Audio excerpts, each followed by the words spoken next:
Olá, bem-vindo ao meu Instagram, Descomplicando a Estatística. Eu sou Job Tolentino Júnior, PhD, professor universitário com formação nas áreas de Geociências, Engenharia e Saúde.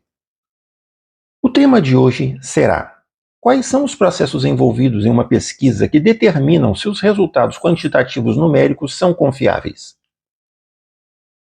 Ser capaz de definir universo, população e amostra é algo muito importante quando se lida com estatística. Os processos envolvidos são o erro, o tamanho da amostra e o intervalo de confiança. Parte 1. O erro. Deve-se sempre ter em mente que, primeiro, o erro existe. Segundo, não considerar a existência do erro em uma medida ou processo invalida os resultados. Terceiro, todo e qualquer instrumento de mensuração ou medição possui um erro associado. Quarto, todo e qualquer processo possui um erro associado. Quinto, cabe ao pesquisador determinar qual o valor do erro que será admitido como correto. O erro pode se apresentar das seguintes formas: como erro total, como erro sistemático, como erro aleatório, como desvio padrão ou como variância.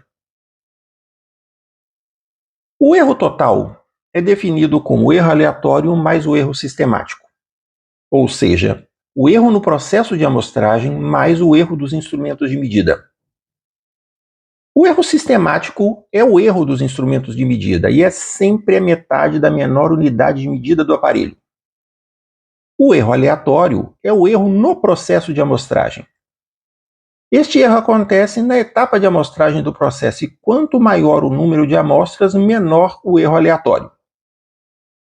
A variância é obtida através da seguinte fórmula: variância é igual ao somatório do valor dos elementos da amostra menos a média dos valores dos elementos da amostra ao quadrado sobre o número de elementos da amostra menos 1, ou a variância é igual ao somatório da média dos valores dos elementos da amostra menos a razão entre o somatório ao quadrado do valor dos elementos da amostra sobre o número de elementos da amostra sobre o número de elementos da amostra menos 1.